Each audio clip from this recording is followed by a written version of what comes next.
and welcome to Lip Service, a podcast that adventures around and all down the line with the Rolling Stones. Please allow me to introduce myself. My name is Simon Harper, and I shall be your host for this series of conversations that celebrate the life and music of the greatest rock and roll band in the world.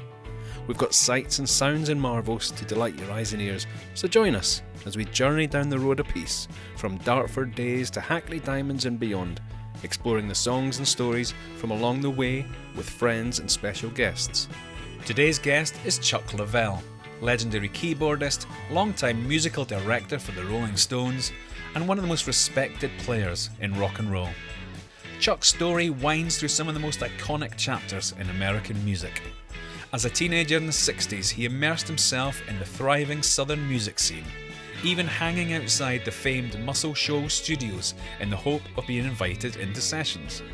By 18, he was in Macon, Georgia, at the heart of Capricorn Records, where he soon became a member of the Allman Brothers Band, appearing on 2 studio albums, including their all-time classic, Brothers and Sisters. From there, Chuck launched his own band, Sea Level, before being invited into the Stones organisation in the early 1980s, a relationship that has endured for more than 4 decades. Today, he not only performs with the band, but also plays a key role in shaping their live sound and set lists. In our conversation, we explore Chuck's musical journey, from a transformative experience with Ray Charles to breathing new life into the Allmans, and from documenting the Stones' modern development on stage to leading it. We also dive into his deep commitment to forestry and conservation, and find out whether the Stones might be hitting the road again soon. It's a brilliant, wide-ranging chat, so let's get straight into it. Here's me with Chuck Leavell. Chuck, welcome to Lip Service. Well, thank you, Simon. Great to meet you in person, and I love the idea of what you're doing with this podcast. Thank you so much. So we're going to learn a little bit more about you and your life leading up to and after the Rolling Stones. Ready to get into it? I'm ready, my friend. Let's do it. So I believe that there was a piano in your house when you were a child. Was it a sacred thing that wasn't to be touched, or were you allowed to actually play it? Oh, no. It was, well, the story is my mom was my first teacher. Mom was not a professional or a teacher of the instrument, but she played for family enjoyment. We had a small spinet piano in the house.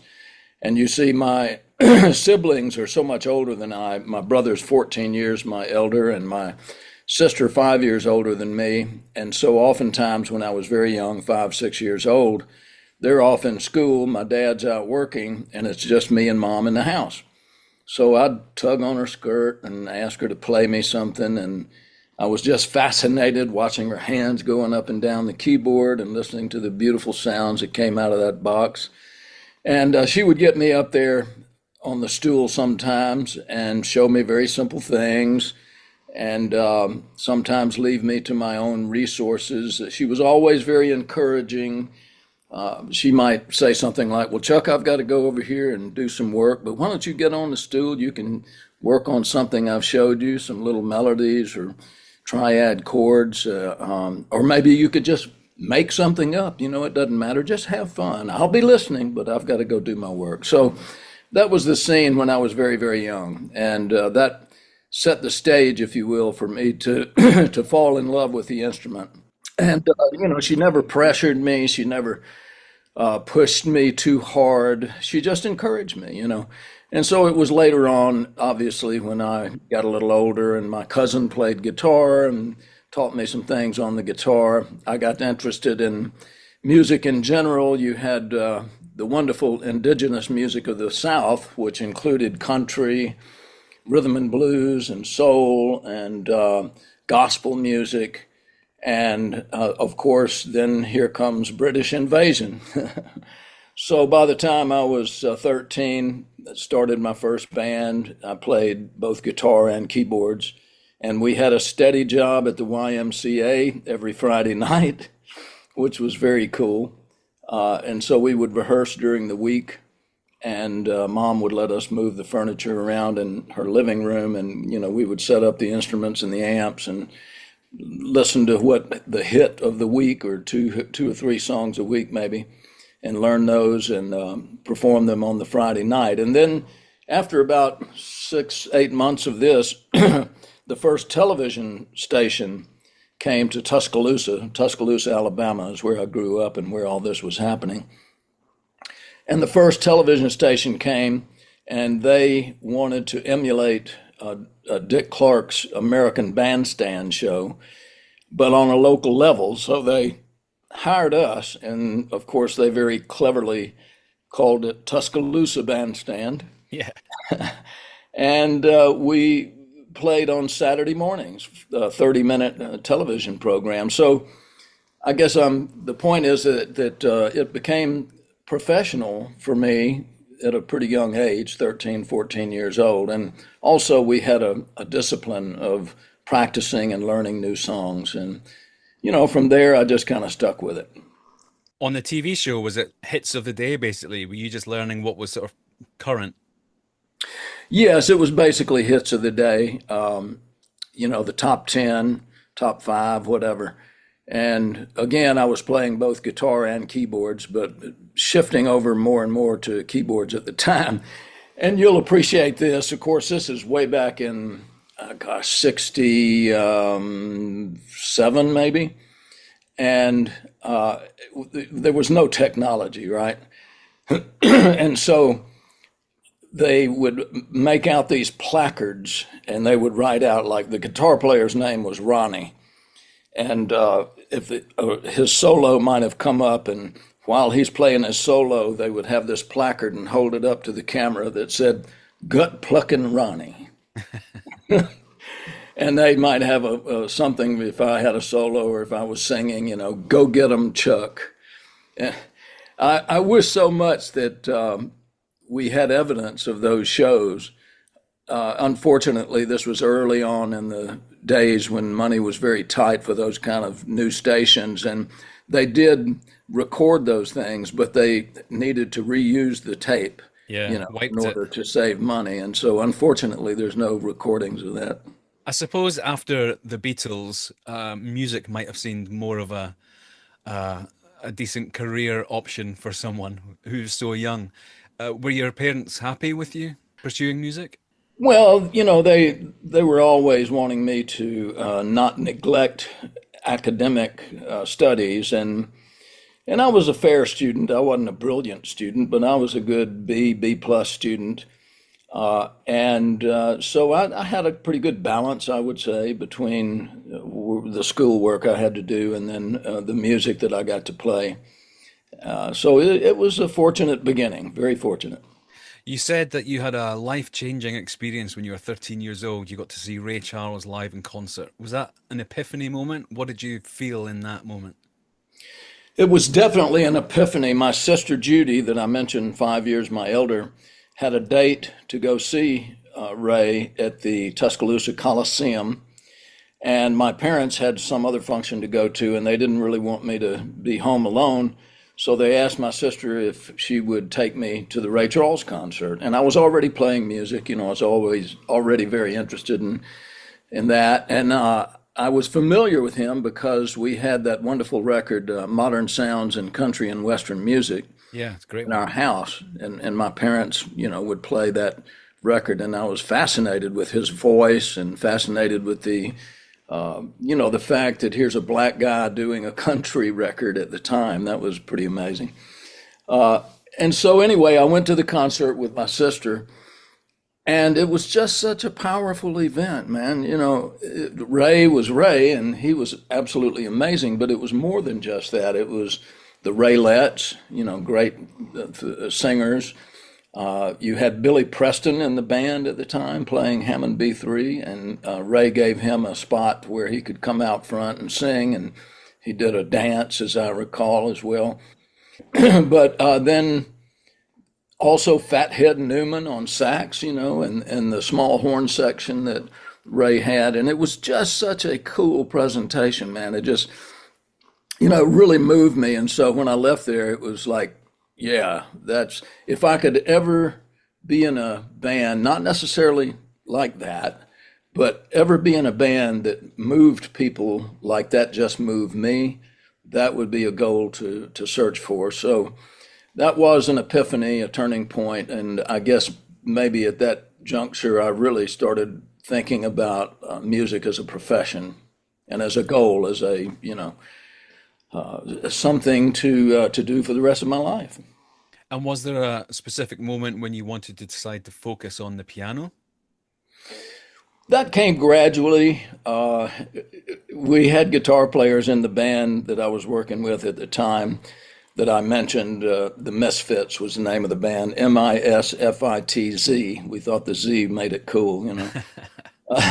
But we had a couple of guitar players that were better than I was on the guitar, so I sort of eventually just drifted more and more to the keyboards, and especially having that moment at the Ray Charles concert and hearing his beautiful piano playing, not to mention his great voice, but that kind of set me on the path of focusing more on piano players and records that had piano parts that interested me. And at that point, I think Billy Preston, he was an early influence because I can't remember honestly if at the time if I knew who he was. I think I probably did, but in any case, seeing him being in that band and also hearing him play the B3, that was kind of the first time I really got interested in the Hammond B3. So then I began to, as I said, focus more and more on piano players. And so some of those early influences were definitely Nicky Hopkins, who had recently inducted and posthumously into the Rock and Roll Hall of Fame, which I certainly encourage that with some support for that concept. But he was great. I learned who he was. I realized that he was such a strong session guy. He was playing on records with the Stones, the Beatles, and John Lennon, and it was just he was a big influence. He was such a great player. But others, Leon Russell became a big influence. Elton John, and you go back a little further. Little Richard and Jerry Lee Lewis, the early rock and roll stuff, Fats Domino, a lot of those New Orleans piano players, Alan Toussaint, and if you get deep into the New Orleans piano style, you got Professor Longhair, Roy Bird, and Dr. John, who I got to play with prior to my joining the Allman Brothers Band. So. Yeah, I got really more and more interested in piano and keyboards. Talking of sessions, you lived a couple of hours away from Muscle Shoals Sound Studio, and that's the place where the Muscle Shoals rhythm section had been used on records for the likes of Wilson Pickett and Percy Sledge. When you were 15 in 1967, that's around the time when Aretha Franklin recorded "I Never Loved a Man" there, and you used to hang around outside waiting for maybe somebody to come and let you in. Can you explain what you would do of a day there? Well, yes. I had a contact at that particular studio at Muscle Shoals Sound, a guy named Marlon Green. Marlon was a great engineer, but he was also an artist himself. He played guitar, wrote songs. And he had asked me to do a session or two for him. They were basically demos at the time. So we became friends, and I think he kind of put his arm around my shoulder and said, "Hey, kid, maybe I can help you out here." But also around the same time, myself and some other mates that I had worked with were doing these demo sessions around the Muscle Shoals area, not necessarily at Muscle Shoals Sound. You have to understand, there was not only Muscle Shoals Sound, but there was Fame Studios, there was Quinvy Studios, there was Wishbone Studios. There was a little plethora of studios in the North Alabama area of Muscle Shoals, Florence, and Sheffield. And so we got hired by these songwriters that had to do demos in order to get their songs to producers and artists to try to get them recorded, right? So these songwriters would have, say, maybe 5, 6 songs that they wanted to do demos of. And so we became one of the resources that would do that. And I think we got paid $25 a day. And we would knock those songs out, boom, boom, boom, one after the other, because time was money, right? And so that kind of added to the skill set. You had to be on your toes. You had to learn these songs very quickly, try to do the best you can and enhance them. And because, I wanted the songwriter to get that song recorded. And so this was going on. And then somehow I fell into a recording session with a guy named Freddie North. He was a young R&B singer at the time.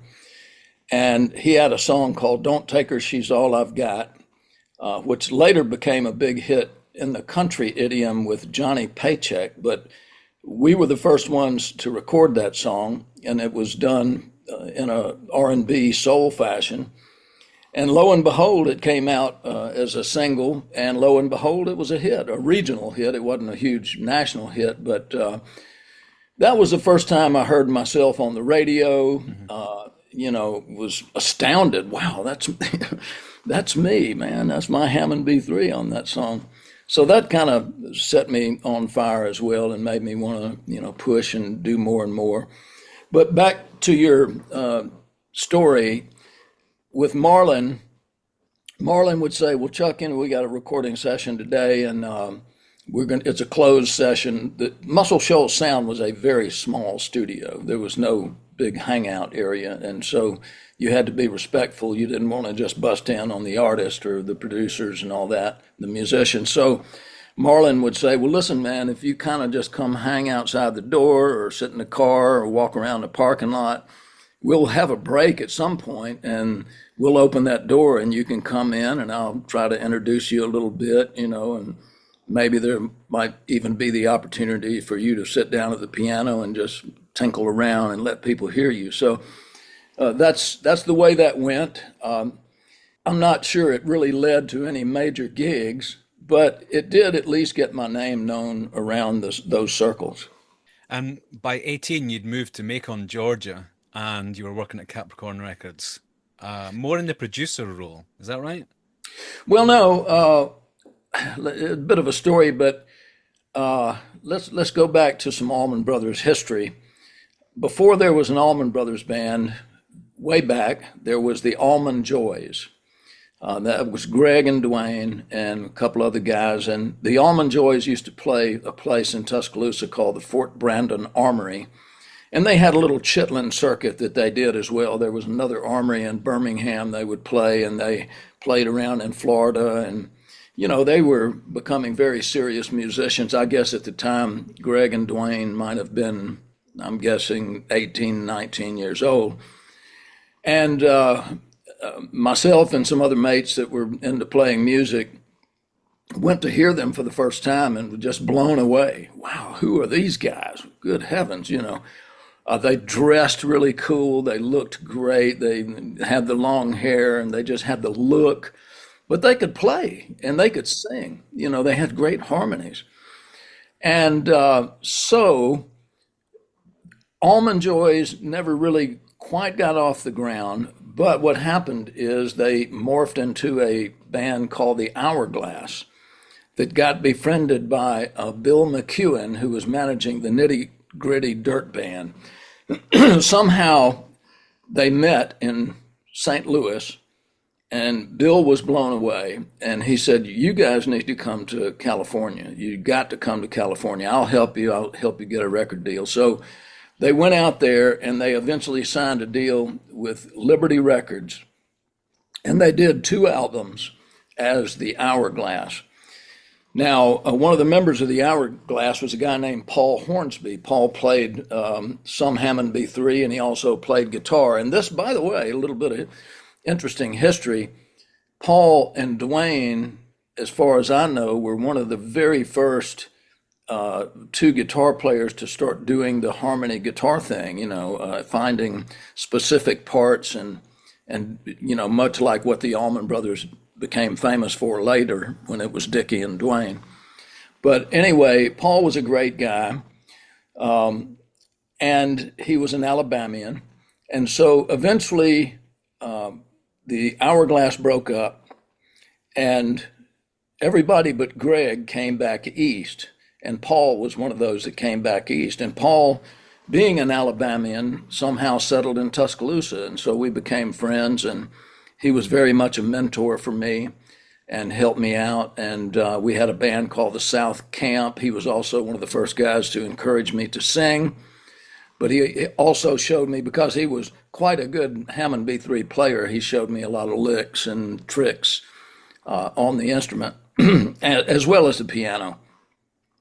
And so going forward, here we are hearing about Capricorn Records in Macon, Georgia. And by this time, the Allman Brothers Band was just forming. And so Paul got the call from Capricorn people, the people working inside the record company, but also others that were working in the studio, to say, hey man, we need a record producer over here. We need another record producer. They only had maybe one at the time. And also, you're a good player and you could get some session work, and Capricorn's beginning to build up and the Allman Brothers are just getting started. So Paul left Tuscaloosa and moved to Macon. And I was like losing my guy, right? He was my mentor, my friend. And I said, what in the world's going on in Macon, Georgia? Of course, I knew about the Allman Brothers Band, but my thought was, what's going on over there? Something's going on. I don't know what it is, but, it's beginning to fire up over there. So I need to go see what that is. And the bass player friend of mine named Charlie Hayward, whom I had worked with, and later on, Charlie became the bass player for Charlie Daniels' band and worked with Charlie until he passed away, maybe 3 or 4 years ago. So Charlie and I packed up my 1965 Oldsmobile Cutlass station wagon and drove over to Macon, Georgia. And we got a tour of the studio, state-of-the-art studio. We got a tour of a booking agency that was one of the arms of the whole trio that they had, called Paragon Agency. Paragon was booking the Allman Brothers Band, and they were booking also some soul artists as well. And then we got a tour of the offices. And that's actually where I met my wife for the first time. Rose Lane was working at Capricorn as the personal assistant of the vice president, a guy named Frank Fenter. Really wonderful man, a South African guy that had headed up Atlantic Records in South Africa, and also, a little bit more outside of South Africa. And so he came into play to be the vice president of Capricorn. Well, this was all very impressive, right? I saw the beautiful studio, the offices, things were happening, obviously. And I was told by everybody I met, hey man, come on over here. We'll find you something to do. As opposed to the other option I had as a career at the time was, I could hang around Alabama and hope that I could slowly make my way up the ladder at Muscle Shoals. But the thing about that was you already had older, more experienced musicians that were getting the cream of the crop sessions, right?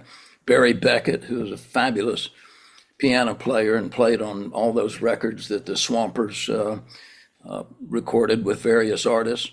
And Clayton Ivey, another great piano player who's still with us and lives up in that area.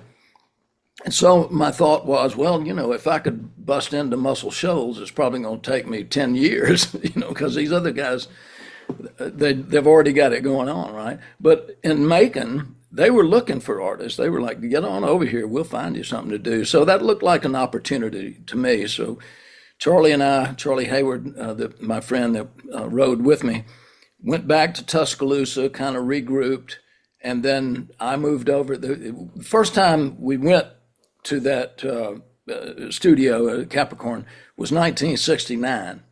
And so by 1970, I had moved over there in earnest and started working my way up the ladder. The first thing we had was a band called Sundown that was about half members from Tuscaloosa and half members from Macon that were kind of local bands. And we got an opportunity to do a record on the Ampex label. If you recall, Ampex was the company that provided most of the magnetic tape for studio recording, and they decided they wanted to get into the record label business. And so we were one of only two artists at the time that recorded on that label. It went nowhere, but it was another learning experience. We made a record. We went out, we toured a little bit, and that band lasted maybe a year or so. But all that time, Capricorn was growing, recording more artists, signing more artists, and I became part of that whole system and eventually worked my way up to the Allman Brothers, and that's a whole other story.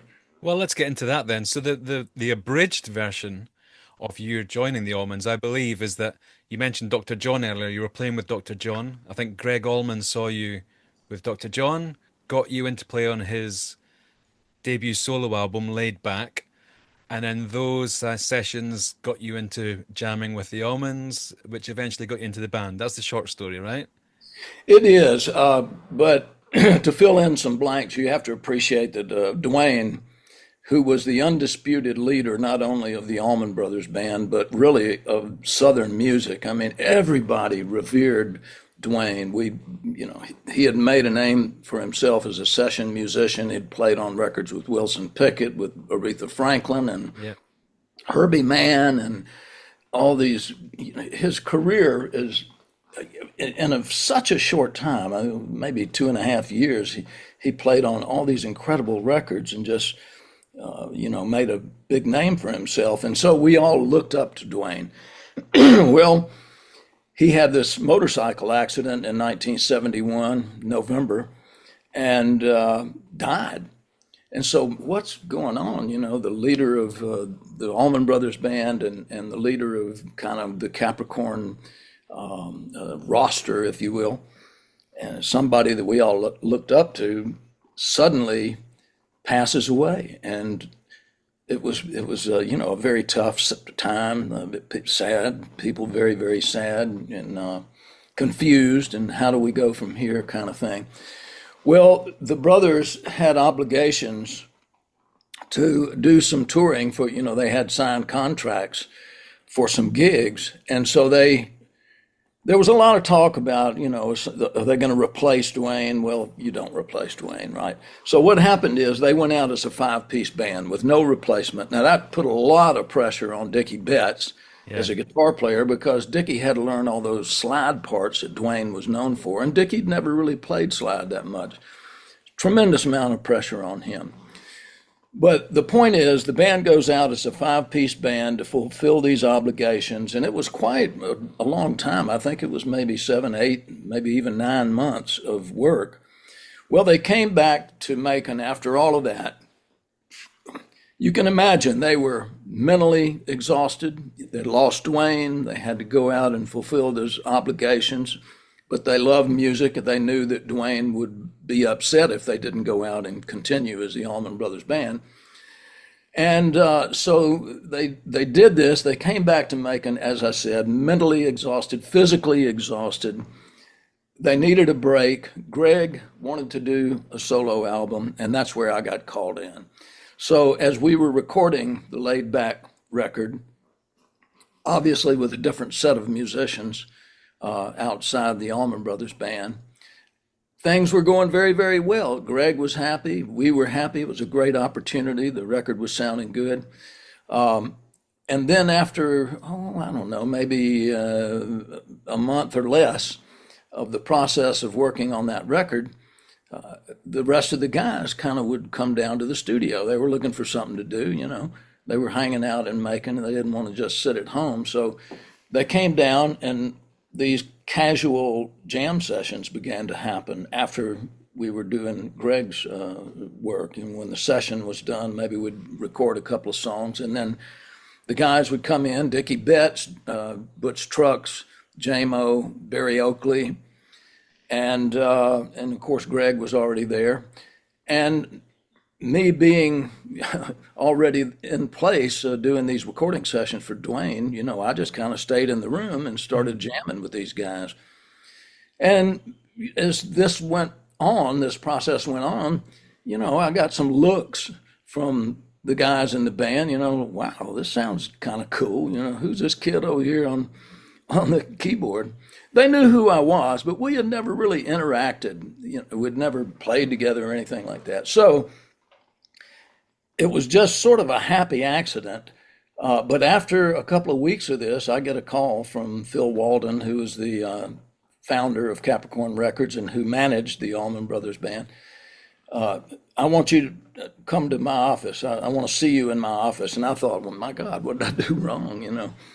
You have to appreciate I was barely 20 years old. I just turned 20, and so I was just very happy to have these opportunities. But I had hoped I didn't do something to screw up. I don't know why Phil wanted to see me in his office. Well, I went in, and in the room, there's all the guys in the band, scattered around Phil's big office there.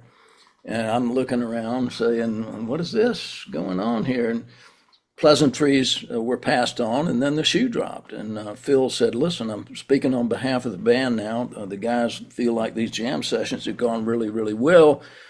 The Allman Brothers Band is going to make a record after Greg finishes this project. Would you like to be in the band? Big surprise, big surprise. But that's how it came about. And that album turned out to be the fantastic Brothers and Sisters, just an absolute staple of Southern rock, classic album. And I think your main contribution or best known contribution to that would be the piano in Jessica, the instrumental, otherwise known to British listeners as the longtime theme tune for Top Gear. Yes, exactly. Now, I read in another interview that you kind of worked out what you wanted to do, but the rest of it was improvised, and you were kind of channeling something along what Duane Allman might have sort of played on guitar. What is improvisation your kind of preferred way of working? Well, yes, especially when you're learning a song for the first time, and you're trying to find your way into what would be the best part, the best contribution you could make. And so, yeah, when Dickie played us that song and we listened to it, and I'm thinking, this is a pretty good vehicle for a piano solo. And I'm new in the band, but I think they'll offer me the opportunity to have a solo on this song. And as we're working it up, we're passing around some ideas for the arrangement, and I contributed some to that. And it came down to the breakdown, and after a couple of verses, and we had a little breakdown where the drums kind of drop back, and the acoustic guitar plays the figure, and Lamar Williams, the bass player, starts doodling a little bit on the bass. And then I said, well, okay, I think this is my chance, let me see what I can do here. And so I jumped in on the piano with the figure that I came up with. And so that led into the piano solo. And, we didn't do multiple takes. I think we might have done 5-6 takes over a 2-day period, maybe a 3-day period. It's so hard for me to remember accurately. But as we would do these takes, and as the song progressed and we all got more and more comfortable with it, I began to think more and more about my solo. And so I came up, with the first figure, which is almost a little chromatic ascending figure. And then I said, well, let's get free here. You've made your introduction. It's kind of like, okay, here's the piano guy. Here it is. Here's who I am. Now let me do my thing, And so that's the way it panned out. And then we said, how are we going to go from the piano solo, which was in the key of A, up to the guitar solo in the key of D? And I said, well, I've got an idea. And that came with the 16th note figure, and then the ascending little octave figure that goes from A up to the D, and Dickie takes over. So, it was a progression. We all kind of contributed a little bit, but it was just a wonderful vehicle for a 20-year-old piano player, I'll tell you that. Oh, absolutely. The ensuing tour, 1973 tour, was apparently quite chaotic. A lot of arguing and tensions in the band, but amid all that chaos is when you married your wife, Rose Lane. Was she a welcome source of stability amidst all that? Oh, absolutely, absolutely. as I mentioned earlier, she was working at Capricorn, and so we would see each other, through the early years that I was there. I was a little younger than she was, and of course, in the beginning when I moved to Macon, I didn't have a penny to my name, so I didn't feel confident to, ask a lot of pretty girls out for a date. But as I moved up the ladder and got the position with the Allman Brothers Band, I thought, this girl is really interesting, and maybe she'll go out with me now that I can buy her dinner. And the way it worked was we did a New Year's Eve show with the Allman Brothers in New Orleans at a place called the Warehouse. It was a pretty popular place during that era to play for bands. And the Allmans was one of the favorites in New Orleans for that particular venue. So Rose Lane had worked very hard putting together what I believe was the first simulcast in America, and that involved coordinating some 40 different radio stations to receive the signal for this live concert that we were going to do. So she had to help coordinate all these different radio stations across the country. And everybody said, well, Rose Lane, you've worked so hard on this, you've got to come to the concert, And so she rode down with some of the roadies, I think it was, from the Allmans, and arrived in New Orleans. And I said, maybe this is my shot. So the promoter put on a big dinner. And I said, well, Rose Lane, how about you go with me to this dinner the promoter's putting on? And so she did. And that was the beginning of the relationship. And within about 6 months, I had proposed marriage, and much to my surprise, she accepted. And still going strong. 53 years. Actually, 2 days from now is our 53rd anniversary. Oh, congratulations. Thank you. Thank you. So the sessions for the Allmans' next album, Win, Lose or Draw, was apparently pretty tough. A lot of stuff going on, substance abuse and infighting. Could you see the writing on the wall? Was it quite clear that things may wrap up fairly soon? I suppose in hindsight, yes, I could see the writings on the wall, but I sure didn't want it to happen. I loved what we were doing. Yes, there was, drugs involved that kind of messed up some people's minds and kept us from being focused on the music as we should have been more so. Greg had married Cher, and he was living basically out in LA with her for the most part. And by the way, she was great. I thought she was quite a good influence on Greg, but Greg was doing a lot of drugs. Dickie was doing a lot of drugs.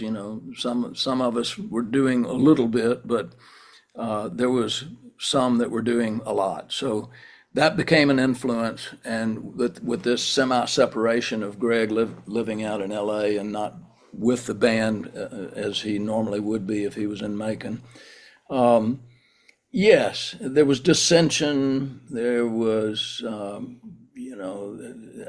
think, I don't know, I guess in hindsight, things had just run its course, right? And the big blow up was when Greg got arrested. This big bust went down where he was getting pharmaceutical cocaine through a middleman from a pharmacist, a local pharmacist in Macon. And the police detectives found out about it. They traced it down and they busted the whole thing. Greg's personal assistant and friend, Scooter Herring, was the middleman in all of this. And so he was summarily arrested, and the pharmacist was arrested. And then the authorities gave Greg immunity to testify. So he had no choice. I mean, if he didn't testify, if he refused to go on the stand and tell the truth, he would have just been left in jail for an indefinite period of time. So unfortunately, he had to come clean, and that caused kind of a rub with a lot of us to say, he ratted on a brother, right? Yeah. And but the truth is, he had no choice, so it was a very difficult situation. That was pretty much the breakup of the band at that point. And there were no plans at the time to record anymore. We had already released Win, Lose, or Draw. We had already toured behind it, and all of this came about. So, looking back at it, it was just time. It was just time to everybody go do something different.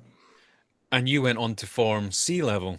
Your band eventually recorded 5 albums from 76 till the early 80s. Did you enjoy being a band leader?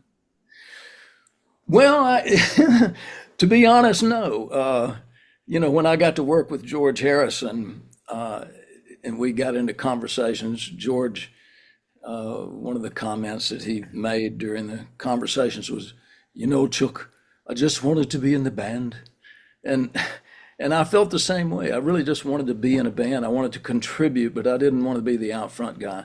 But at this juncture, it was like, hey, what else are you going to do there, brother man? Nobody's calling you up, offering you a gig. The Capricorn Records was almost dismantling, but it had certainly gone down. It was still in business, and that's who we signed with Sea Level. So it was like, okay, we'll just focus on this and let's do it. Let's do the best you can. We started out as a quartet, as you know, with J-Mo, who was one of the founding members and one of the drummers for the Allman Brothers Band, and Lamar Williams, who was the bass player that after Barry Oakley died, replaced Barry. And the three of us had become pretty tight. We did a lot of jamming at J-Mo's house. He had a nice big room with a lot of instruments set up, and we would go hang out.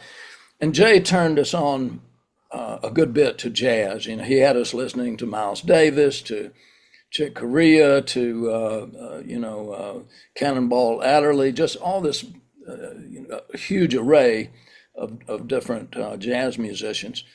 And so, I would never claim to be a jazz player, but at that time it was like, hey, let me experiment with this a little bit. Let me listen to this stuff and see if there's any way to kind of inject this into what we're trying to do with Sea Level. And one of our favorite bands, all the guys that were in Sea Level at the time, the quartet version, was the Crusaders. If you remember, they used to be called the Jazz Crusaders. And they were a great instrumental band, but they had a nice kind of almost soul R&B funk side to them. Their keyboard player was Joe Sample, great player. And Styx Hooper was a drummer. Anyway, we used to listen to these Crusader records, and we thought, that's kind of what we would like to be. But we need some vocals because it's hard to get on the radio with just instrumental stuff.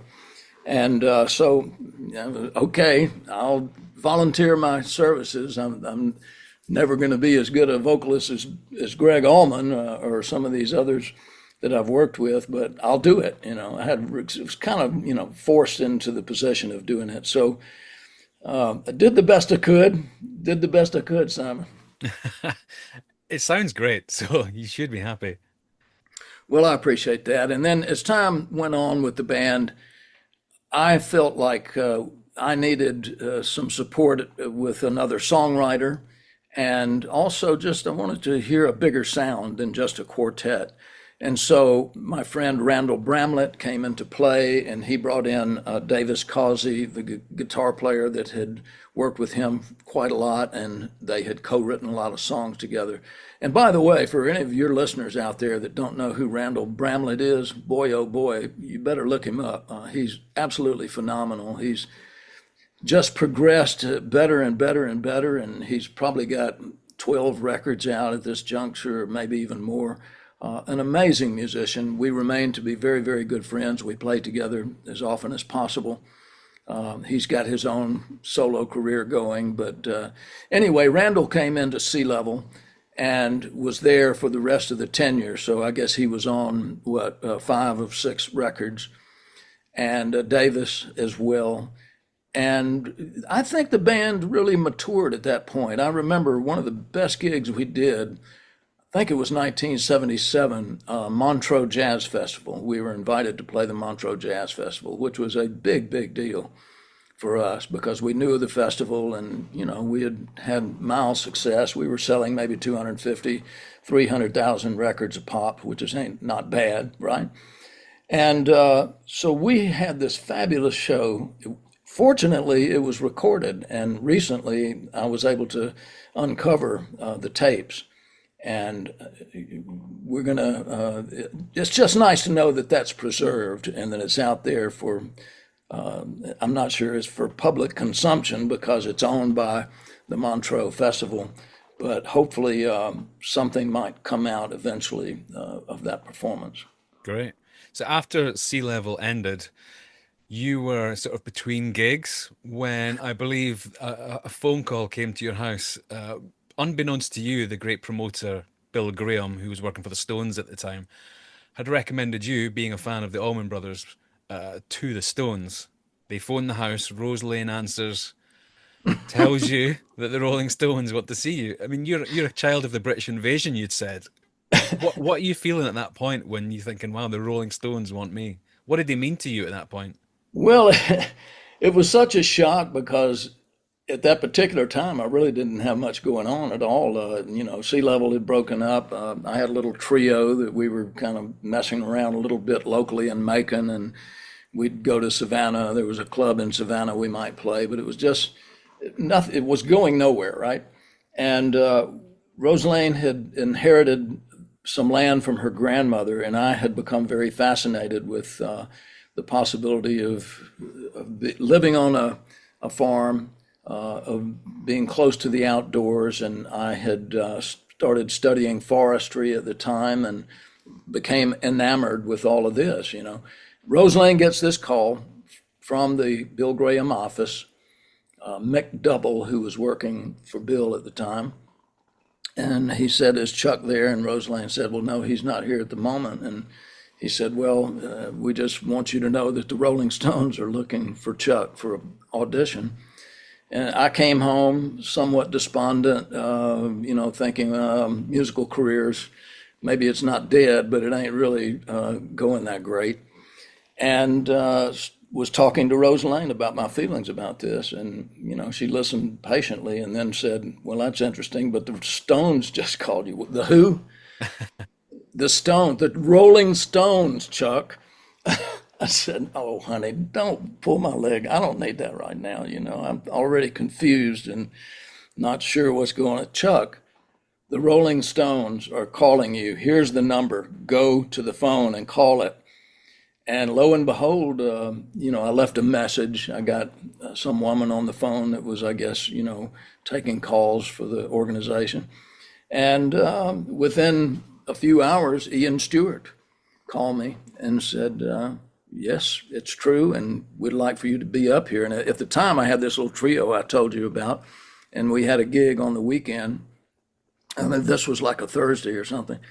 And I said, well, I'm blown away. Of course, yeah, I want to come up, but I've got a little gig this weekend. Could I come up on Monday? And he said, we'd really like to have you there tomorrow. Good Lord. Okay, well, let's call the club, which I did. And I explained the situation. They're like, hey, Chuck, go, we'll cover it. Don't worry about it. And within 36 hours of that call, I was on a plane to Longview Farm in Connecticut. And that's where the guys were rehearsing. And I had met Charlie at a party when the Allman Brothers Band played Nebworth Park many years back. And I'm sure he didn't remember me, but I remembered him. Oh, of course. So I had met him. And as we pulled in, there's Mick running. He was doing a jog with his security team, and he was just coming in to the facility. First person I met was Bill Wyman. And Bill was very, very nice. Hey, mate, glad you're here. So then eventually I met Mick, who was very welcoming and appreciative of me being there. And I didn't meet Keith and Ronnie until later that evening.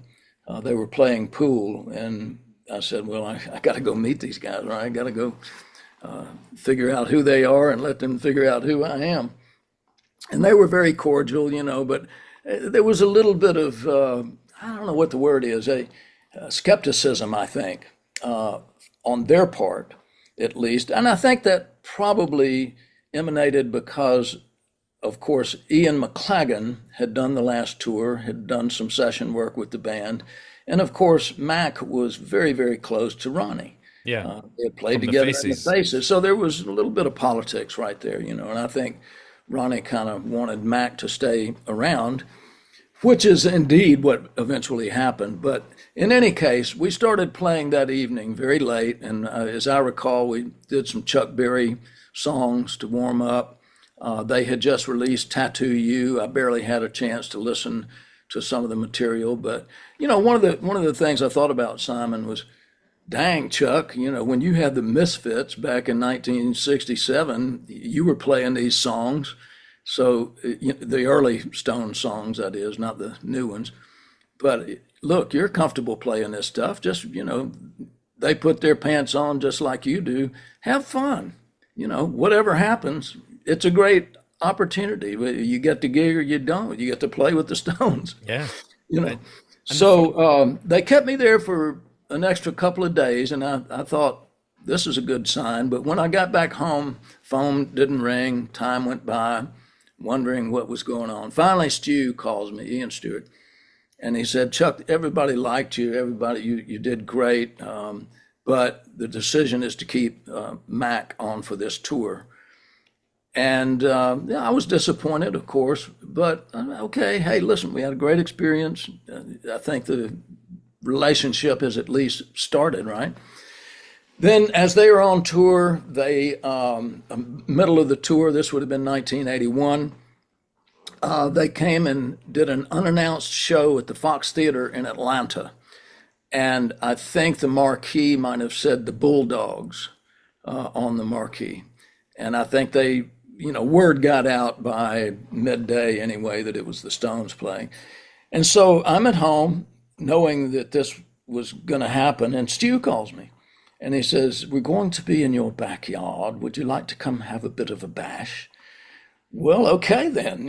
So the invitation was to come sit in, which I did. And of course, the band came in very quickly. I was there at the Fox Theater, obviously ahead of everybody waiting. And here comes the band, and they move in very quickly, and they go upstairs. And I didn't even get to say hello to anybody at that moment. Stu found me, and I'm glad you're here, mate. Don't know exactly what's going to happen, but you just hang about. It'll be all right. And finally, they knew I was there. I didn't have a whole lot of interaction with them until the time to play, And then Stu calls me on the stage, and I can't remember. I don't think Mick even introduced me. I think I just snuck up there. And Ian McClagan was on the stage with me, and I can't remember. I think I was playing piano and he was playing organ. But he was so sweet, because obviously there was like, hey, this guy got the gig and I didn't, kind of vibe going on. But I knew who Mac was, and I had a lot of respect for him. He was a great player. And so as we're playing together at a 90-degree angle, and we're going, I can't remember what we were playing, but it was fun and everybody's having a good time. And Mac looks over my shoulder and he says, "Oh, mate, you've done this before, haven't you?" It's a really wonderful thing to say, and a great icebreaker, if you will. So we became friends from then on, Mac and myself, and had a chance to play together on a Ronnie Wood tour together, and we would see each other if I was touring with them and he was around. So anyway, that offered me some relief. Okay, the guys still like me, maybe there's a chance. And they finish up that tour, and I guess maybe a month or so after the tour ended, Stu called me back and he said, "Chuck, the guys want to do Europe next year and they want you. So are you ready?" And there you go. Ian Stewart was literally one of the founding members of the group. I think it was he and Brian Jones were the first one in it. You were playing alongside him every night. Charlie Watts once said, if Stu didn't like you, you weren't in the band. So you obviously got on well with him. And it was only a few years later, sadly, that Ian passed away. Now, his death was quite crushing to the band, wasn't it? What was it like after he passed away? Oh man, huge loss, especially for them because he's, as you say, he was a founding member. But big time for me because he was the guy that got me the gig, man. I mean, Bill Graham suggested me, but once I was there, Stu was my big brother, and Stu was such a great boogie woogie piano player. He kind of had some blinders on. Stu didn't like to play slow songs. Don't like slow songs; they're boring, and don't like minor chords. It sounds Chinese.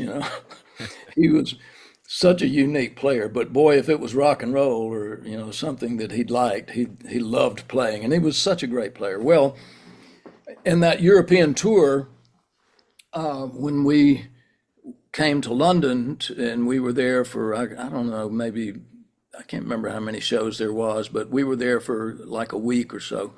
And Stu said, "Chuck, you're not staying at a hotel, you're staying with me. I've got a nice large record collection and two nice pianos." So I stayed with Stu, and that even made our friendship stronger and grow. And we listened to, he turned me on to Meade Lux Lewis and Pete Johnson and so many great boogie woogie piano players. And he taught me a lot about left hand figures. And so we became right close. And then, of course, that tour ended, and there was no tour after that until 1989. Well, there was two records that we did, Undercover and Dirty Work. Undercover, I think, was 83. Dirty Work was 85, I think. And so we, had the time together. We were in Paris for those recordings about 3 months at a time and spent a lot of time together. You're just helping me to have some great Stu memories. Stu would carry a turntable with him on tour or wherever we were, and he would have a selection of LPs, and so we'd go to his room, and he had this amazing setup. He didn't, even though this was an era when cassettes were coming into fashion and whatnot, he didn't want to fool with that. He wanted his turntable and his records, and so then. It was not long after that second record that we're finished up and I'm back home and the phone rings, and I regret to inform you, Chuck, that our friend Ian Stewart just had a heart attack and died. And he actually died in the specialist's waiting room, as I understand it. He had gone to his regular doctor because he had some palpitations. And the doctor said, "You're going straight to a specialist right now." Sent him to the heart doctor, and boom, had a heart attack and just, suddenly gone. It's heartbreaking, isn't it? It was really heartbreaking. And so, of course, I was not there at the time. I had gone back home. And but I called the guys, we all talked and everything, and plans were made to celebrate Stu. And what was the club? Was it the 100 Club in London? The celebration went down. I think that was it. And the guys, said, "You got to come over." And so I was honored to come over there and help participate in that. And, sad loss. But hey, thank God he was around. Thank God that he founded the Rolling Stones. And thank God we became friends. Absolutely. You mentioned the Dirty Work album. You actually received a writing credit on the song Back to Zero on that album. Can you explain the circumstances behind that? One of the worst Rolling Stones songs of all time. I'm sad to say, but that brings another Ian Stewart memory back. I'll share it with you. So the Mick, technology had started to come in at that period of time with keyboards, right? And so Yamaha had this synthesizer called a DX7. And, Mick was interested in those kinds of sounds as well. So we said, well, let's get a DX7 in here. We got the DX in, and I'm fooling with it. I found a setting that I thought was kind of interesting, and I came up with a little figure of it. And Mick looked over at me and he said, "Oh, that's kind of interesting." So, I played it some more, and he went home and he started writing some lyrics for it. And I was a little nervous, Simon, because I had heard these stories about Mick Taylor, contributing to songs that he never got credited for. So before we went too far with it, I cornered Mick in the control room. I said, "Mick, hey man, I just got to say, I think it's fair to say that I have a stake in this one." And I said it kind of jokingly, but I was kind of in his face a little bit. And he didn't hesitate. He said, all right, mate, it's okay. So he accepted 50% writer's credit for me on that, which was great. It was never a hit. And what makes me laugh is Ian Stewart. When Stu heard the finished version of that song, he said, "I didn't know the Rolling Stones were capable of making cartoon music." That's so cool. It didn't hurt my feelings that he would say that because he was Stu, I mean, it was a funny comment. It was fantastic. You mentioned that the next tour you did was Steel Wheels. That was a big rejuvenation for the Stones, turning into the big professional touring machine that it was. It was on that tour that you first started taking notes and keeping Yeah. a record of everything that was being played. So the songs you'd chosen, the key they were in, the arrangements, what started you doing that? Well, first of all, that 82 tour, every concert we did was the same set list from beginning to end, right? And I'm thinking, well, that's okay, but good Lord, these guys have a catalog that's bigger than the Bible. Why aren't we doing some of these other great songs? And then, of course, there was, excuse me, there was a new record to be done, which they called me in on, and I did some overdubbing on Steel Wheels, the record. And so you got new songs, and then you've got this big catalog. And this was, as you said, like a big jump for the Rolling Stones. Michael Cole had come in as promoter and offered this tremendous amount of money for the band as a guarantee. And to guarantee a big tour, I think it was a minimum of 100 shows, and I think it wound up being 126 or something. And so it was going to another level, really, is the point. And we get into rehearsals, and they had a very comfortable, adequate amount of time for the rehearsals. We were at this abandoned school girls academy sort of thing, and we had taken over the whole place, and so we had it all to ourselves. We had the new songs to learn, and we were working on that. And I'm not the only one that felt this way, I'm sure, but I did make it a point to say to Mick and Keith especially, guys, God, these great songs that you all hadn't played in a while that we didn't do in '82, let's explore that catalog, right? Of course, they felt the same way. And so we started exploring that, and just because there was so many songs to do, I said, I got to start taking notes, And I wanted to make sure, give myself confidence. I wanted to make sure that I could learn these songs and be confident in playing them. So I made chord charts just by hand, and everything we would do. Did we have background vocals? What were the background vocals? Did we have horn parts on them?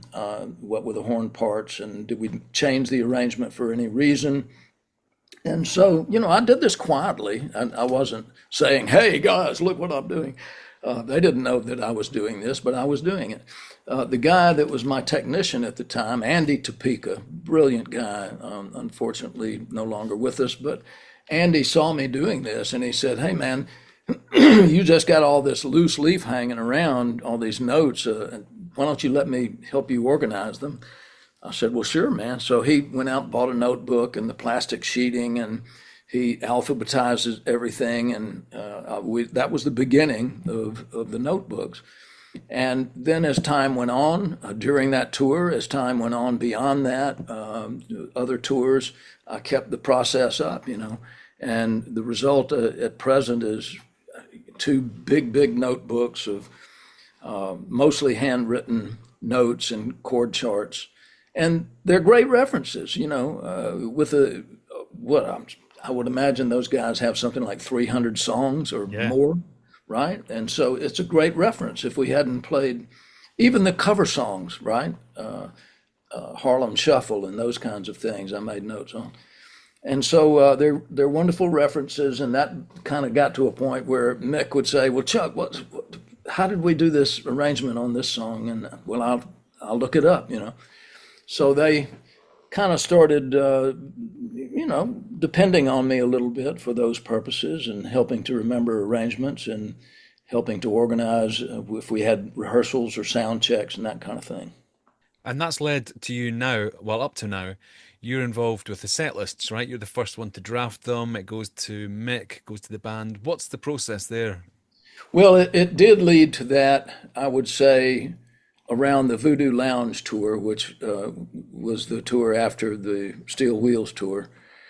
And, I think it took some pressure off Mick to say somebody else has thoughts about it. And, Chuck, you've got all the references. Why don't you, come up with some thoughts on the set list? And I had also kept records of course, you have to appreciate if the internet was in play at that time, it wasn't in play very much. And so today you can get set lists on the internet of any band, any artist for the last 100 years, right? Yeah. But at the time, that was not available. So I would keep ongoing handwritten notes about what we did when we played Houston, Texas, or the last time, and so forth. And so I would look that up and say, well, we don't want to do the same thing we did last time. And here's my thoughts on that, and give it to Mick. And, he might have some changes he wants to make, one or two songs. But for the most part, he kind of put a rubber stamp on it, and then it would go to Keith. And if Keith approved, then we would go with it. Now, on this last tour, I'm sorry, this is my cat down here wanting to get So on the last tour, Mick started taking it back over a little bit more, and I would help with it, but it became a thing where he knew the energy he had. He knew what songs he felt confident in doing. He knew how he wanted to work the crowd and certain songs that he wanted in certain places. So he sort of took the process back over on the last tour, but we still work together on some of those things. In terms of some of the songs that you were involved in exhuming, older songs or deeper cuts, which did you enjoy playing the most, and was there any that were denied? Well, let's see. Loving Cup is one of my favorite. I love that Nicky Hopkins piano part. Can't You Hear Me Knocking? I love that. Mick always says, "Oh, it's too long. It's too long. It's too much, too jammy." Yeah, but the people like that, Mick. And, well, I don't have anything to do. These guitar solos are so long, and I'm just there with me maracas, But Mick, it's a great song, man.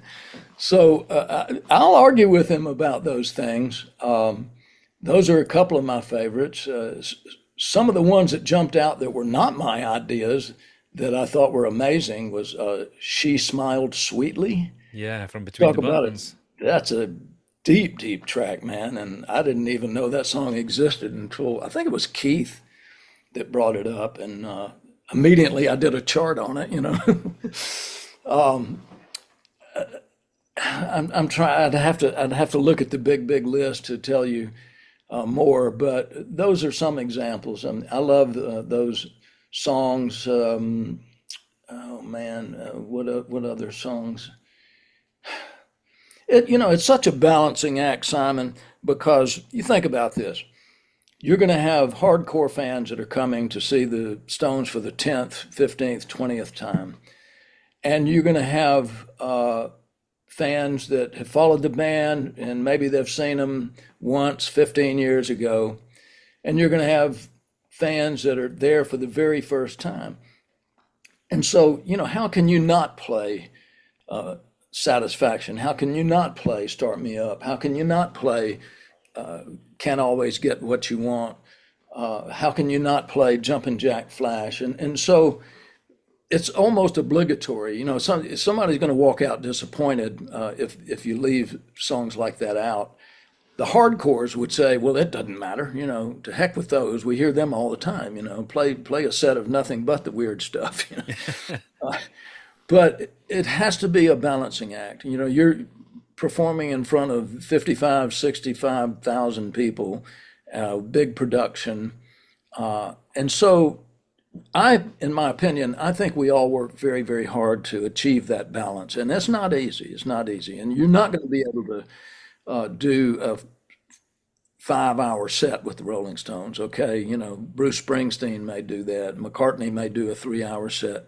But with Mick having to run around like he does, and at this phase of our lives, you have to be reasonable and say, okay, you're going to do a 2-hour set. That's going to be a good maybe 20 songs. You have to balance that, and it's tricky. It's fun to be a part of it because I don't mind expressing my opinion about it, and I'll fight for certain songs, and sometimes I win, sometimes I lose. You know. Yeah. From a purely selfish point of view, which songs do you enjoy playing the most? I know that you usually get a good piano solo in the middle of Honky Tonk Women, but there must be Yeah, something you can let loose on. yes, and the interesting thing about that is that when you listen to the record, there's no piano That's right, yeah. on that record.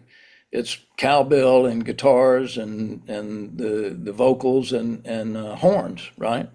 And so when I guess it was during the Steel Wheels rehearsals, they're saying, "Well, listen, we got to get Chuck a solo somewhere."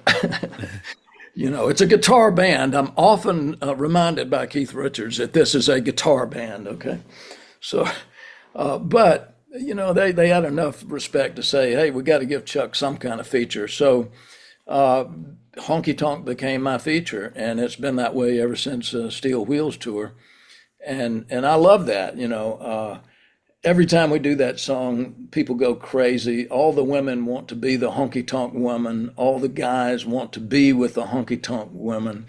And there's so much joy in the room when we play that song. It never fails. It's just incredible. You know, a lot of the Stones songs have that effect, but that one probably more so than any. And so that's a fun one for me to play. But again, Can't You Hear Me Knocking? You know, I don't get a solo in that song, but I love playing the parts on the keyboards with that one. God knows, it's hard to find a song that I don't enjoy playing with the band. I mentioned Loving Cup. That's got a nice piano part in it. I like the ballads, man. You know, Angie. I love playing Angie and Fool to Cry. You know, I love the ballads. They're a lot of fun for me. You've got 6 solo albums under your own name. Most recent one was 2018's Chuck Gets Big, and you Yeah, play with the Frankfurt Radio Big Band. I yeah. wonder what your solo career allows you to express that you didn't get to do or don't get to do with the other bands you play with. Well, it's funny, Simon, because you know, I'm not a prolific songwriter. I do write some, but I've had a remarkable career working with all these different fantastic artists. You know, let's forget the Rolling Stones for a minute. I had a couple of years with Eric Clapton. You know, I did the last George Harrison tour that he did, a tour of Japan. David Gilmour called me 9 years ago to say, "Hey, come do a tour with me," which I did. I've done solo work with Ronnie Wood, with worked on John Mayer records and Blues Traveler and the Black Crowes, and so when I do my solo gigs, it's more or less a celebration of all of those artists and all of those songs that I've been known for playing through the years, and Allman Brothers Band, of course. So you know, the big band record was so cool because they had 3 different arrangers to do the charts for. I sent them MP3s. I think it was a dozen songs, maybe it was like 14 songs. I can't recall exactly, but they just did a fantastic job of these charts, man, to make them fit into whether it's a Rolling Stone song or an Allman Brothers song or a Sea Level song. We did some of all of that. And I walked into the room that I only had one rehearsal with the guys. They had one rehearsal without me. And then I arrived the next day, and I walk into the room, and okay, let's go. Let's do "Living in a Dream" Sea Level song. And man, they just blew me away. It was like the charts were so strong, and the expertise of the musicians was so strong, and it just it made me think to myself, all right, Chuck, you got to raise your game here, son, because these cats ain't fooling, you know. And it turned out to be a fantastic experience. Fortunately, it was recorded. It was a live performance, and I sat on the files for that thing for like 3 or 4 years. Finally, I said, you know what? I haven't listened to that stuff in a long time. Let me listen to it again. And I was reminded how strong all of it was and how well everything went as it was a live performance. And I said, all right, I think I'd like to do a live release on this thing. Well, I got with the engineer. We were working on it. And I said, man, let's see if we can take the audience out of this. It was so well recorded by the German engineers at the time. And he said, I don't know, man, but the isolation's pretty good, but I don't know. I said, well, let's just try it. And sure enough, we made it into like a studio record. You know, we took the audience out of it because, hey, to me, when you hear live records, you always hear those, oh, fantastic, oh, blah, blah, blah. And I wanted this to be more intimate. I wanted it to be more as if you walk into let's say a 1,200 seat theater and you see this thing, and everybody's being quiet and listening. And it came out very, very well. I'm very happy with it. It really did. Your other big passion outside of music started, you mentioned earlier on about you tending the land that you'd inherited. Your brilliant documentary, The Tree Man, is a real insight into the dedication you've put into not just your land, but into conservation and environmentalism to benefit the world as a whole. And you've got a book called Growing a Better America, which is a guide to sustainable stewardship. What are you hoping to share through your work, and what practical steps can people take to help sustain the world? Well, thanks for mentioning, Simon. This is something that came into my life through marriage. You know, when I first went out to the country to meet Rose Lane's parents, and at the time I didn't really realize the background that they had, but they, for generations, had tended the land as farmers, row crops, livestock, forestry. And as time went on, after we were first married and we would spend time in the country, and they were so gracious to me, they'd say, well, let's ride around. We'll show you what we're doing here. We'll show you what you're doing there. And so this ethic of stewardship just began to rub off on me. You know, I realized how passionate they were about their love of the land, their respect for the land, and their practice of making sure that, you know, they were doing the right thing by the land. And so in 1981, when she inherited some land from her grandmother, it became our responsibility to carry on what I saw and what both of us, Rose Lane and I together, saw as a heritage and a tradition of stewardship of land. Now, the row cropping, the cattle farming, that kind of stuff, if I was going to pursue my career as a musician, I realized was a lot of day-to-day work. It's certainly honorable practices, but for me personally, it would distract from my desire to pursue my career as a musician. And then at the breakfast table one morning, my brother-in-law said, well, Chuck, there's a 50-acre field up here. And if you're not going to plant it as a crop, as we usually do every year, you might consider just putting trees on it. And trees, okay, well, I mean, I know what forestry is, and I understand it. That sounds like long-term, good for the land, good for people, good for a lot of things, and doesn't require, as I said, a whole lot of day-to-day work. And then I had a thought, Simon. I said, Chuck, where does that thing that has given you so much joy and such a great career come from? You know, the instrument of the piano. And then most all musical instruments contain some element of wood.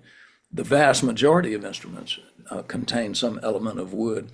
And that kind of struck a chord with me. And I said, you know, if I focused on forestry, it would be a way to give back to the resource that has given me so much. Not that I would be planting and growing and managing the kinds of trees that go to make musical instruments.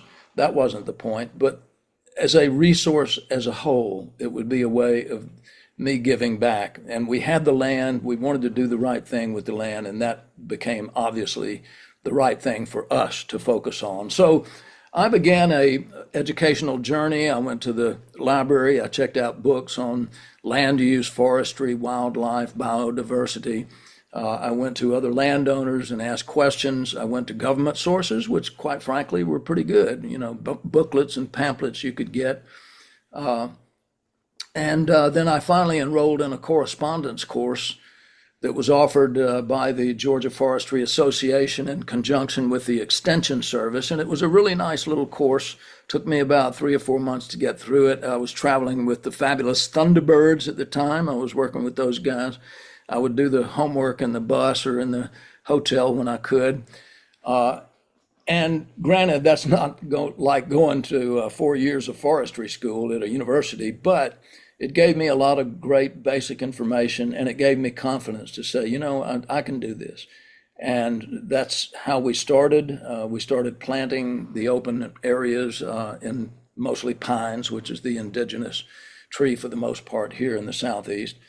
And it also led me on this journey to learn more about it. And I realized there was a lot of misconceptions about forestry, and I wanted to get true information out. So the first book I released was called Forever Green, The History and Hope of the American Forest. I appreciate you mentioning the Growing a Better America book, because, I tried to expose ways that we can all be kinder to the planet and still make use of the lovely things that we like to have in our lives. Trees and forests give us a lot of good things, materials to make books, magazines, and newspapers, and packaging products, building materials for our homes, schools, and churches. There's a lot of new technologies now that are fantastic. CLT, which is cross-laminated timber, allowing us to build tall buildings, 15, 20 stories, all out of wood, which is fantastic. So it's been a journey for me, man. Equally as passionate about these issues as I am about my musical career. Absolutely. Climate change has obviously made your job, I expect, more difficult. You've been doing it for 40 years, and the recent fires in Los Angeles are quite a stark warning of how it can affect the forests. Is there any good news on the horizon? Well, for me, the glass is always half full, but boy, oh boy, do we have some challenges. And we go through these different periods with the Obama administration. I was very hopeful. A lot of us were. We had 8 years of making some progress to combat climate change. The current administration doesn't seem to really care about that. That makes it difficult, as you know, and as a lot of your listeners have heard, so much of the programs that support alternative energy, clean energy, so many of the programs that support even our national park system, has been cut back for personnel and general support. And it's just sad. It's difficult. And, you can throw up your hands and say, oh, well, and you can scream at the moon. But really, I think the best thing to do is continue what you believe in, continue to talk about it, continue to make your lawmakers know and your representatives know how you feel about things. And, to be frank, wait for the next election cycle and hope it goes back the other way. It's not all doom and gloom, but man, we're at a point now, a very critical point in this planet's existence. And it just seems like so many people, unfortunately, the current administration and a lot of people that are on that side of the aisle just are insensitive about it. It's as if, well, it's okay. Just the planet can smoke and blow up. It'll be all right. We'll go to Mars. Elon Musk is going to get us to Mars. It'll be fine.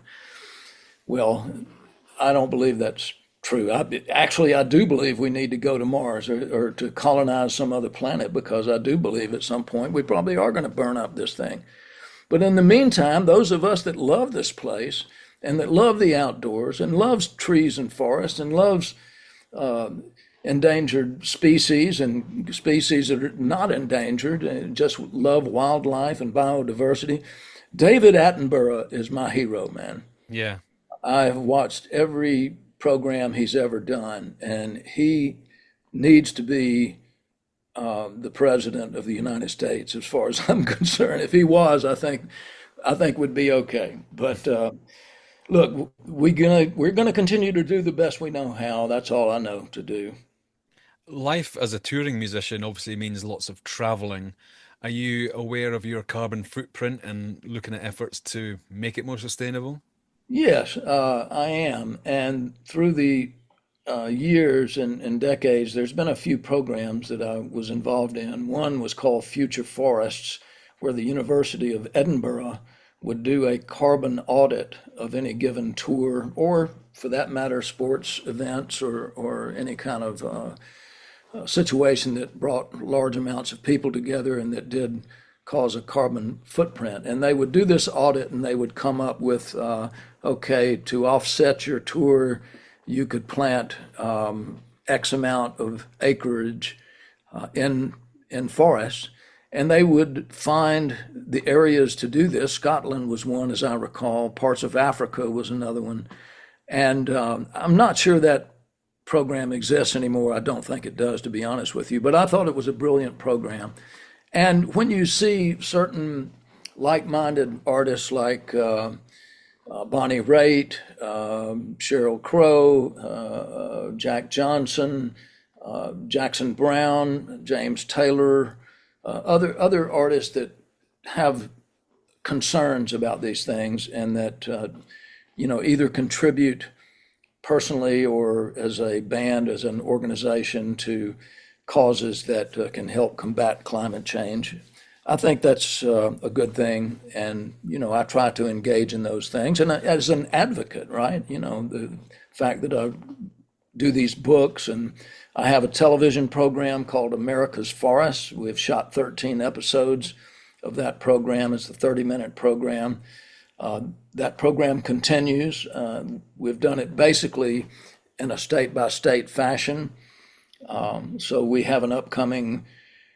been funded for an upcoming episode in Georgia, which will be our second episode that we've shot in the state of Georgia. And the idea of the program is to show all aspects of forests, forest products, the process of turning this material into, materials to build with, new technologies we focus on, but also wildlife. We've partnered with the Nature Conservancy on just about every episode to get their perspective on things. We've partnered with wildlife organizations like Pheasants Forever, Quail Unlimited, that kind of thing.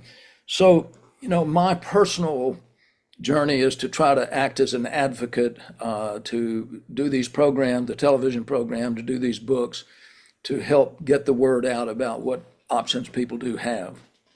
And you offer accommodation and getaways on the Charlene plantation where you live and work.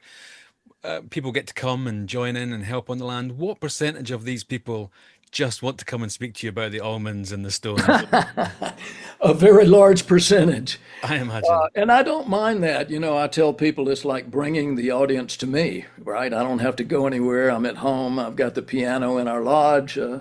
Go over there at cocktail hour and socialize, play a few songs, tell some stories, but also inject the environmental concerns that we have and try to, get them thinking about these things. Just it's a small way to do it, word of mouth, but that's okay. I think it does take in a lot of cases, and most of the people that come here have a sensitivity about it, and they see, look, when they go around our place, they take a tour of our forest and run into some white-tailed deer through the woods, or see some special bird species, or see tracks of animals running through our place.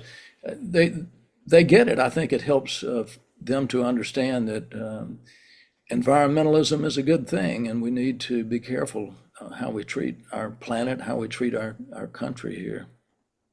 And we see in your documentary the amount of physical labor you actually undertake. We see you chopping trees, we see you lifting the logs. Are you not worried about damaging your hands, risking your livelihood? Common sense, Simon, common sense. Wear the gloves, follow the safety procedures. But I love that work, man. I love that work, and I wouldn't give it up for anything. And, thankfully, I've never had any kind of serious injury. I might have had a stump toe or something like that. But I've been fortunate, and I would never give up the ability to do that physical work. It's part of who I am. Well, finally, I have to ask, it's quiet at the moment, but are you expecting any calls soon from the Stones? Well, there was talk, I'm sure you're well aware, of a possible Stones tour of Europe in 2025, but it just did not materialize. I think there was maybe a number of reasons for that. The band decided to go back into the studio. They've been recording. I'm sure there's already some new music, and I'm sure it's great. I also am very sure that the band wants to perform. They don't want to hang up the rock and roll shoes yet. There's no doubt in my mind. I think it's a matter of finding the right circumstance for a tour, whether it be Europe, where it be some other part of the world. We've done a good bit in the U.S. the last few years, so I think the likelihood would be somewhere else. And in my best guess would be probably Europe, but we'll see. And it certainly won't happen before 2026, though. Yeah. I mean, you're a little bit younger than the rest of the guys, but what keeps you going? What fuels your passion to keep creating and performing? It's the joy of the process, Simon. I love to play. I just, it's like Keith said this once. He said, it's like food. You can't go without it. You have to have it. It's a necessary part of who you are. So, fortunately for me, I've got two things in my, family, of course, is a third, but playing music, either whether it's with the Rolling Stones or whether it's in the studio with somebody else or one-offs that I get to do and sit in, not all that long, sat in with the Dave Matthews Band up in the Atlanta area. I'm about to go sit in with my good buddies, Widespread Panic in Colorado. And so these kinds of little one-off performances mean a lot to me. You get to be on the stage with your friends playing music and hopefully putting some smiles on people's faces. And then I get to come home and hear the sound of the wind in the pines and the crunch of leaves underfoot, get to take my dog out for a walk through the woods. And so it's a perfect balance for me, and spend time, of course, again with family. Rosie and I are fortunate to have two grown, beautiful daughters, and they both have families. We have 4 grandchildren, so can't find any fault with any of that, my friend. Absolutely. That brings us, Chuck, to 5x5, which is 5 quick fire questions that I ask everybody at the end of our conversation. All right. First question, what is your favorite Rolling Stones song? Well, I'll say Honky Tonk Women. You and I talked a little bit about it in the interview about the fact that it's my feature these days when we do that song. And so that's part of it. But the other part of it is I remember where we were when that record came out. I was living in Nashville. I was with a group that was doing an album. And the guitar player walked in the door one day and said, "I've got it." "You got what?" "I just heard the new Stones song. It was great. I pulled over and listened to it. I went straight to the record store and bought it." And it was, of course, a 45 single. "Here it is." And boy, we put that thing on the turntable and listened to it probably 100 times that day. So that one has a special place for me. What is your favorite Rolling Stones album? Oh, man. Well, of the ones that I've played on, I think Voodoo Lounge has a lot of merit. I like Stripped a lot. I think that was a really cool concept. Of overall everything, oh my goodness, it's Exile. Everybody says that, but it's hard to deny the power of that album. It's so interesting that when it came out, it was sort of shunned a little bit, and it didn't really take immediately. But over time, it's become not only a fan favorite, but a favorite of us musicians that revere the Rolling Stones. And I think it's an unusual record. Let's remember the reason it was called Exile. The band had just left home.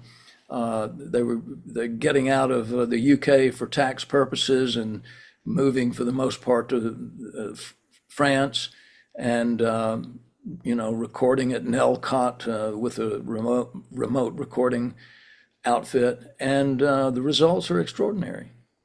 What is a deep cut or underrated Stones track that you think deserves more love? Well, again, of ones that I've worked on, Keith's song "Losing My Touch," I think is beautiful. I think it's a really cool song. And I guess of overall, "Can't You Hear Me Knocking?" In your opinion, what makes the Rolling Stones such an enduring and influential band? Love for the art. It's because they have to do it. It's not, I'm sure they want to do it, but I can't imagine the guys sitting at home and just watching TV all the time, right? They all have interests. Mick loves sports. You'll see him at a cricket match or a soccer match or the Olympics or something like that. And, Keith has things he loves to do and friends he likes to see. And Ronnie has his artwork, which is fantastic. Charlie had his jazz when he was still with us. But collectively, they have something so special, something that they cannot deny.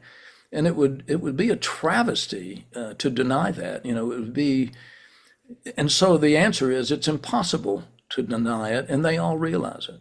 They have to do it. If you could describe the Rolling Stones in just 3 words, what would they be? Rock and roll, baby. Thank you so much, Chuck. Thank you, Simon. I've enjoyed it, man. All the best to you, and here's to meeting us in person one day. And that's us. Thank you for listening to this episode. Please do subscribe to and like the Lip Service podcast so that we can keep bringing you more great guests. You can also find us on all the socials at Stones Lip Pod, so make sure to follow and be kept up to date with news and other Stones stuff. Another episode is coming soon. Till the next time, we say goodbye.